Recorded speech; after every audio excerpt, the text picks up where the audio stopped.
यह धारावाहिक पूरी तरह सत्य घटना पर आधारित है। इस धारावाहिक की कहानी जुर्म की वो उलझी हुई गुत्थी है जिसे पुलिस विभाग के अधिकारियों ने अपनी सूझबूझ और होशियारी के बल पर अपनी जान की बाजी लगाकर सुलझाया है और पुलिस विभाग के मान सम्मान को बरकरार रखते हुए मुजरिमों को जेल की सलाखों के पीछे पहुंचाया है। फिल्मांकन की आवश्यकता अनुसार कहानी में थोड़ा बहुत संपादन किया गया है, लेकिन इस बात का विशेष ध्यान रखा गया है कि मूल कहानी यथावत रहे।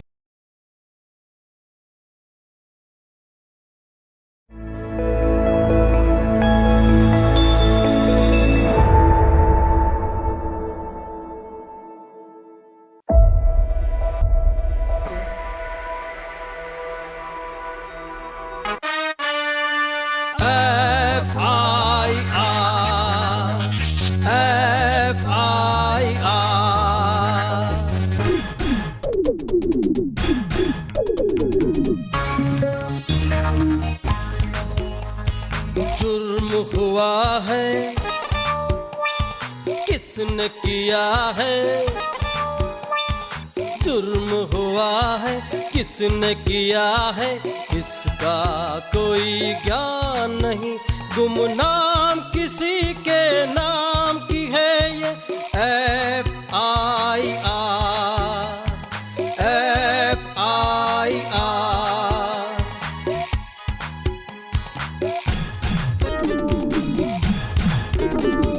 भेद खुलेंगे। धरती, भूमि, धरा और वसुंधरा, ऐसे कितने ही नामों से हम इस ज़मीन को जानते हैं। धरती माँ जिसने अपनी कोख से न जाने कितने खनिजों को जन्म दिया, आज उसी के सीने पे अवैध खनन का खंजर चला रहे हैं ये भूमाफिया। आज का एपिसोड अवैध खनन पर आधारित है।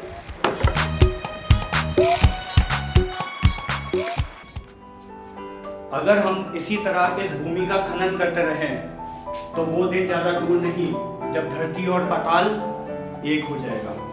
सर, मतलब सब पानी में डूब जाएंगे? सर, हम इस पृथ्वी को बचाने के लिए क्या कर सकते हैं? इस क्वेश्चन का आंसर मैं आपको बाद में दूंगा। पहले आप ये बताओ, आप बड़े होकर क्या बनना चाहते हो? सर, मैं तो इंजीनियर बनूंगी। चिल्ड्रंस, डॉक्टर और इंजीनियर के अलावा भी बहुत सारे काम हैं। आप लोग फॉरेस्ट डिपार्टमेंट में भी जा सकते हो, एग्रीकल्चर में जा सकते हो।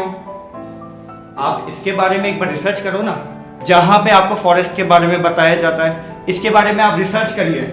आप बहुत सारी स्ट्रीम में आप जा सकते हैं। क्या डॉक्टर और इंजीनियर ही सब कुछ थोड़ी है? सर, ये कौन सा काम है? हमने तो कभी सुना ही नहीं इसके बारे में। फॉरेस्ट डिपार्टमेंट जो जंगल को बचाए रखता है, और जंगल हमारे जीवन के लिए बहुत जरूरी है। यस सर, पेड़ हमें ऑक्सीजन देते हैं। यस सर, पेड़ पौधे अपनी जड़ों के माध्यम से बारिश के पानी को धरती तक पहुंचाते हैं।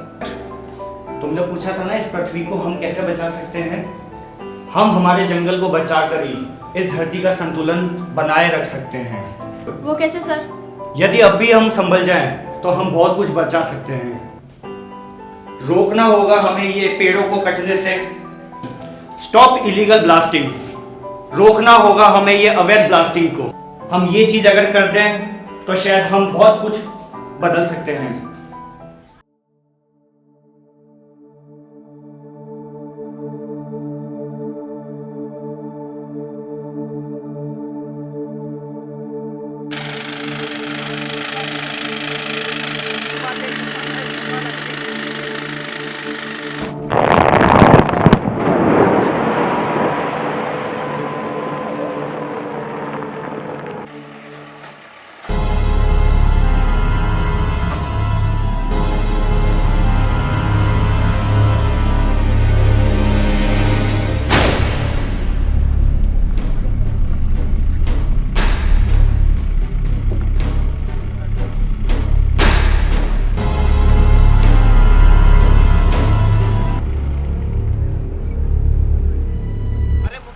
काम पे शाम तक सारी गाड़ियां लोड होनी चाहिए। चलो, शाम तक खोद हो जाएगी ना बेटे। नहीं आओ। चलो चलो लोगों। मेरा पत्थर तो भाई कांच है। अरे तभी तो हर घर में कांच की तरह चमकता है।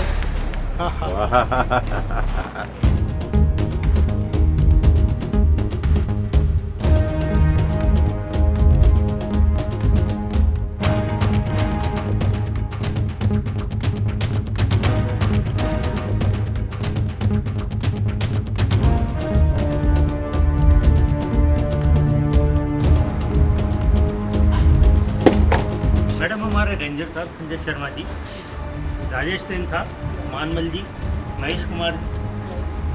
आइए मैडम, ऑफिशियल आइए आइए। वेलकम।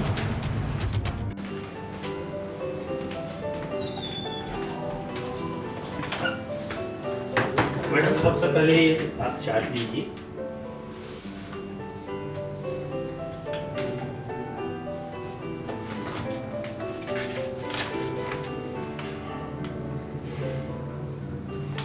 Thank you madam.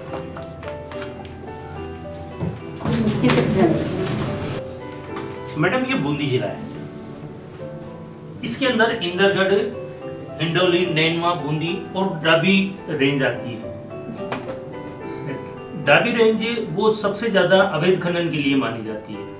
अगर मैडम हम डाबी रेंज को इग्नोर करते हैं तो बूंदी डिस्ट्रिक्ट सबसे पीसफुल एरिया है। It means illegal minings. Yes madam. Madam लीजिए मिठाई, आपके आने की खुशी में स्टाफ वालों ने अरेंज किया। थैंक यू साहब। सक्सेना साहब, चलिए आज हम पहले डाबी ही चलते हैं। और हाँ, ये मिठाई उनको भी मिलनी चाहिए जिन्होंने इस भूमि की मिठास छीन रखी है। Yes ma'am. सही कहते हैं मैडम। बूंदी फॉरेस्ट डिवीजन में मैंने जनवरी 2021 ज्वाइन किया था।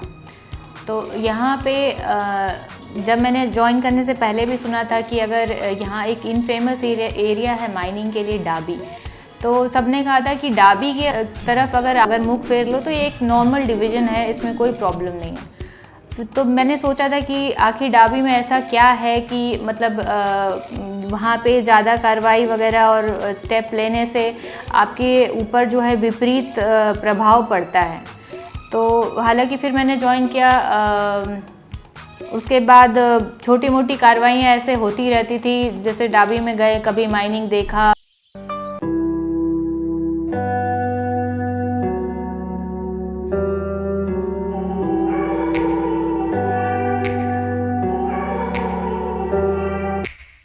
Take me back to a place where I felt at home. Take me back to a day when we weren't alone. Take me back to an age when the world felt small. Way back before we blew it all. Take me back to a place where I felt at home. Take me back to a day when we weren't alone. Take me back to an age when the world felt small. Way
किसके लिए काम कर रहे हो? ये सारी जमीन forest department की है। ये अवैध खनन हो रहा है, इसके लिए तुम्हें जेल भी हो सकती है। मैम ये बड़ी मुश्किल से हाथ में आया है, इनके खिलाफ तो सख्त कार्रवाई करिए। शर्मा जी आप एक्शन लीजिए। Mister Saxena come with me. Mister Rajesh उठाइए इनको, लीजिए और इनकी कार्रवाई कीजिए। चलो आ जाओ, इनको ले लीजिए। Oh no, oh my god, इन्होंने किसी भी हिस्से को नहीं छोड़ा। जी मैडम। फॉरेस्ट रो बुलाइए साहब। यस मैम, मैं विकास यहाँ का फॉरेस्टर। मिस्टर विकास, ये विकास है आपका? आपकी आंखों के सामने ये सब होता है और आप कुछ नहीं कर पा रहे हो? मैडम इनके बारे में कई बार अधिकारियों को हम अवगत करा चुके हैं, लेकिन ऊपर तक पहुंच होने के कारण शायद ये बच जाते। सक्सेना साहब, कल अर्जेंट मीटिंग बुलाइए और सारे रेंजर्स को प्रेजेंट कीजिए। मैं सबसे मिलना चाहती हूँ। जी मैडम।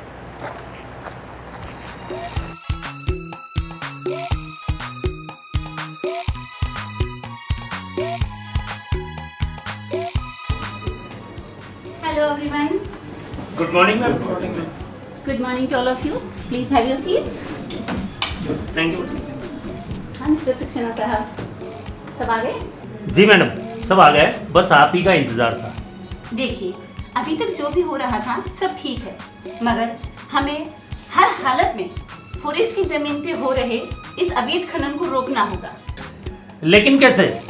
इन लोगों की पहुंच बहुत ऊपर तक है, इनसे टकराना जंग लड़ने जैसा है। हमें मालूम है कि हम लोग जंग लड़ रहे हैं, वो भी बिना हथियार के।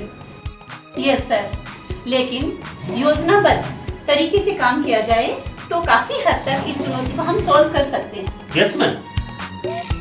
हम लोग नेलवा और हिंडोली के रेंजर्स की अगुवाई में 2 टीम तैयार करेंगे।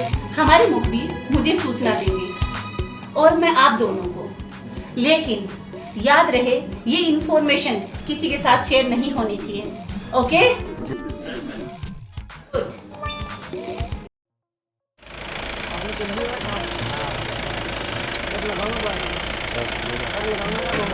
ले पकड़।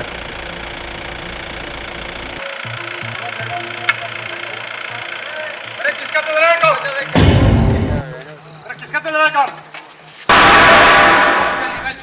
कौन है तू? जानता नहीं है कौन है हम? नहीं जानता कि ये कौन है? कौन है? लगता है तेरे दिन पूरे हो गए। किस बात के?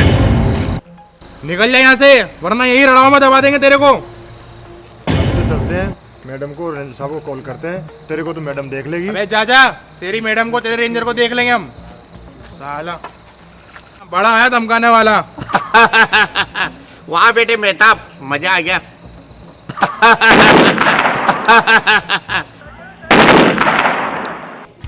तो एक बार मैंने एक योजना बनाई। मैंने 2 रेंजर्स की टीम बनाई और मैंने उनको मुखबिरी पे छोड़ दिया कि ठीक है, जैसे उनको कोई इन्फॉर्मेशन मिला, सूचना मिली कि यहाँ पे अवैध माइनिंग जो है फॉरेस्ट लैंड में हो रहा है, तो इनकी टीम वहाँ से रवाना हुई। एक हिंडोली से टीम गई थी और एक नैनवा से टीम गई थी। दोनों की टीम दो साइड से मौके पे जाके एकदम से धावा बोल दिया। हमारे साथ पुलिस का जाब्ता नहीं था, हमारे अपने स्टाफ ही थे, सारे वर्दी में थे।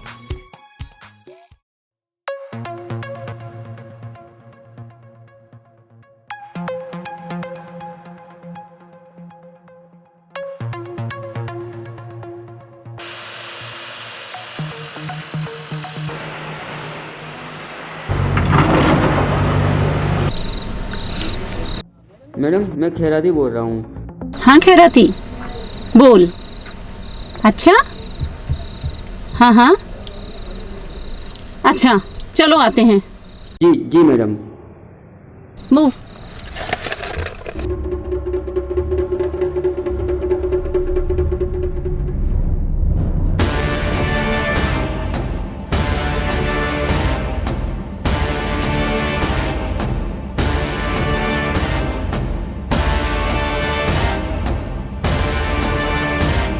डाबी में अवैध खनन का प्रॉब्लम बहुत ज़्यादा चल रहा था, तो फिर मैंने एक और योजना बनाई।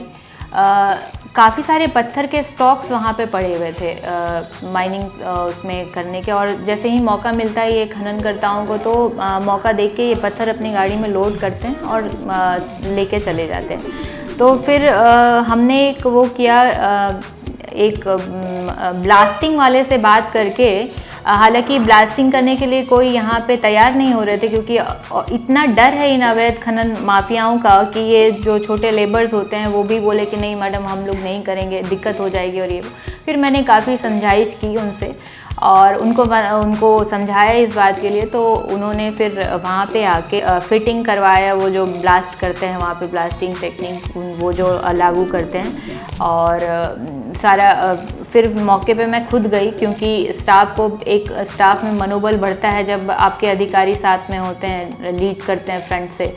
तो वहाँ पे मैं जाके और सारा व्यवस्था वगैरह देख के सारे सड़क वड़क बंद करा के, ताकि इधर से कोई आए जाए नहीं, कोई घायल नहीं हो, कि कोई कैजुअलिटी नहीं हो, तो वहाँ पे फिर मैंने ब्लास्टिंग कराया था। तो इससे हुआ क्या कि जो जमा वहाँ पे पत्थर थे, वहाँ का स्टॉक तो नष्ट हो ही गया, प्लस ये मैसेज सब में चला गया कि ये ब्लास्टिंग जो हुआ है ये कहीं पे भी हो सकता है और इनसे इनके करोड़ों का नुकसान होता है जो ये पत्थर निकाल के रखते हैं। तो इससे एक बहुत अच्छा मैसेज है।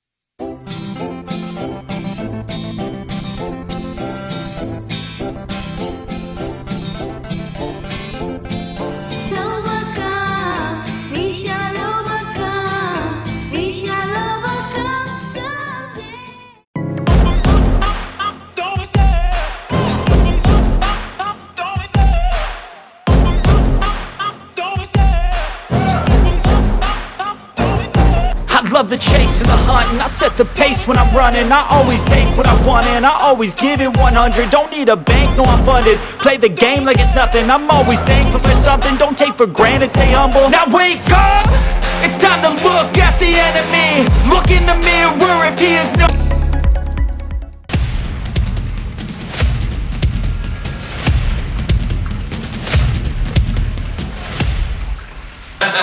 फिरदौस को दे देना। भाई जी क्या हुआ, कैसे घबराया हुआ है? वो नई मैडम ने हमारे पत्रों में ब्लास्ट करके हमारा करोड़ों का नुकसान कर दिया। कौन है नई मैडम, कहाँ से आई है? इसको अपनी जानकारी नहीं क्या? भाई जी अभी नई नई लगी है वो। अरे कुछ ले दे करके उसका मुंह बंद करो। भाई जी कैसी बात कर रहे हो, वो अलग तरीके के ऑफिसर है। तो चलो मिलते हैं।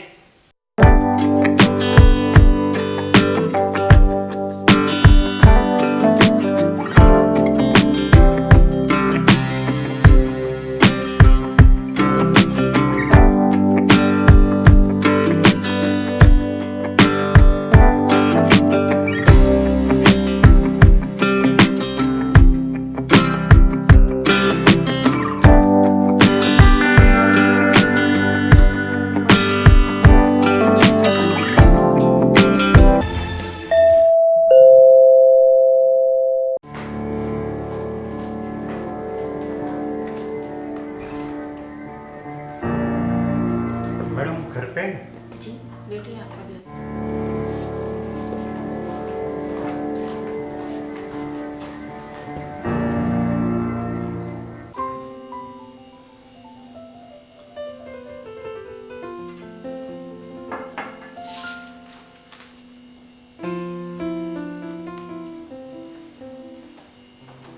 मैडम कोई लोग आए, उनको मैं बिठा कर आई हूँ। Okay ji.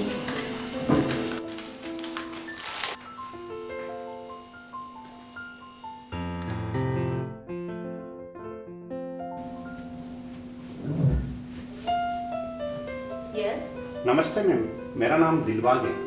प्लीज। आपने जब से हमारे जिले में चरण रखे हैं, आपसे मिलने की बहुत इच्छा थी, परंतु मैं उस वक्त बाहर था तो हाजिर नहीं हो सका।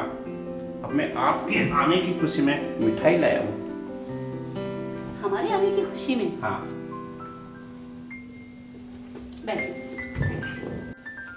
जी मैडम, बस हमारा काम चलता रहे, सेवा शुल्क भिजवाता रहूँगा हर महीने। मैडम जी आपसे विनती है कि आप ढाबे की तरफ ना जाएं। मैडम बूंदी बहुत सुंदर जगह है, चारों तरफ पहाड़ हैं, सुंदर झरने हैं और तालाब हैं।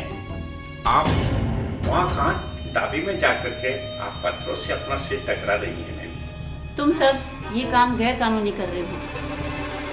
मैडम मैं तो उन बेचारे मजदूरों को काम दे रहा हूँ ताकि उनके बच्चे भूखे नहीं मरे। मेरे मन में तो उनके प्रति बहुत दया है। क्यों मेहताब? जी भाई। क्या नाम बताया तुमने? दिलबाग। मिस्टर दिलबाग, तुम्हारे दिल में बाग बगीचों और जंगल के लिए कोई जगह नहीं है। तुम जैसे लोगों ने फॉरेस्ट की ज़मीन को अवैध खनन कर गहरी खाइयों में तब्दील कर दिया है। इस तरह से तो एक दिन ये पृथ्वी नष्ट हो जाएगी।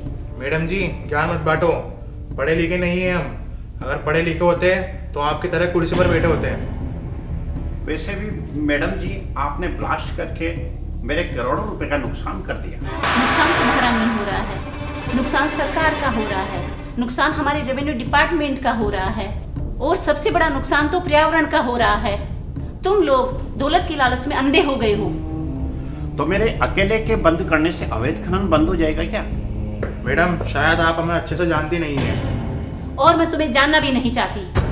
एक बात समझ लीजिए, मैं चाहूं तो आप दोनों को सरकारी अधिकारी को धमकी देने के आरोप में गिरफ्तार करवा सकती हूं। और तुम याद रखो, फॉरेस्ट की जमीन पे अब कोई खनन नहीं होगा। Get out.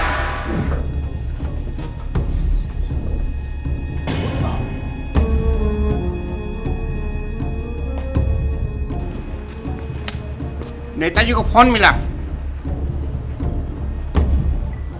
जरूरी नहीं कि हर बार हर काम हो जाए, हमारी भी कुछ मजबूरियां होती है। आप लोग समझते क्यों नहीं? सर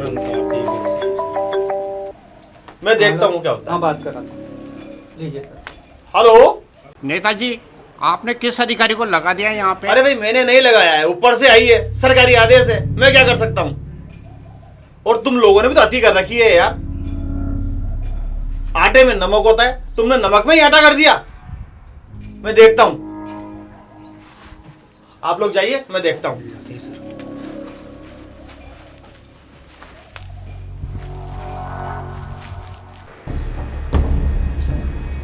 तो चुनाव आता है जब तो कहता है इतने पेटी दे, इतने खोखे दे।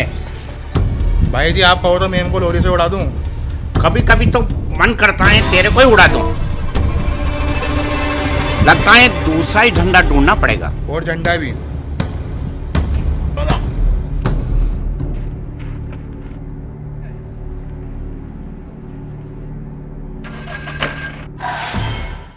तो इससे भी एक काफ़ी ऐसा अच्छा मैसेज गया है इलीगल जो वहाँ पे माइनिंग करते हैं उनके बीच में कि वन विभाग अब बहुत सख्त है और कहीं भी कोई स्कोप नहीं छोड़ा है खनन करने के लिए।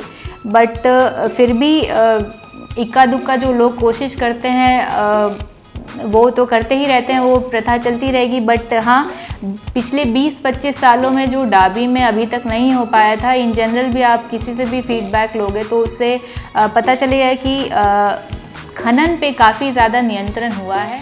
सबसे पहले तो मैं जाहिद खान जी जो इस सीरियल FIR जुर्म की दुनिया से के प्रोड्यूसर हैं उनको थैंक्स बोलना चाहूँगी कि हम जैसे ऑफिसर्स जो हैं फील्ड में कई बार बहुत काम करते हैं और बढ़िया काम भी करते हैं, बट उसको प्रोजेक्ट करने वाला बहुत कम होता है।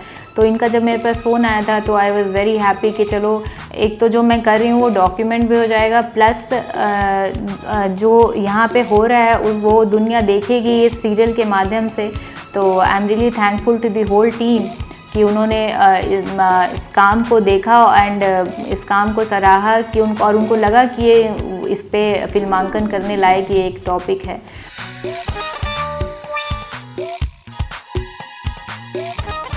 आपने देखा किस तरह से मैडम ने अपनी सूझबूझ से अवैध खनन पर रोक लगाने की कोशिश की है। जनता, अधिकारी, नेता यदि सब जागरूक रहे तो इस पृथ्वी को काफ़ी हद तक संभाल सकते हैं। आइए मिलकर एक कोशिश तो करें। मैं जाहिद खान FIR के लिए एक नए एपिसोड के साथ आपसे फिर मिलूँगा अगले हफ्ते। तब तक के लिए जय हिंद, जय राजस्थान।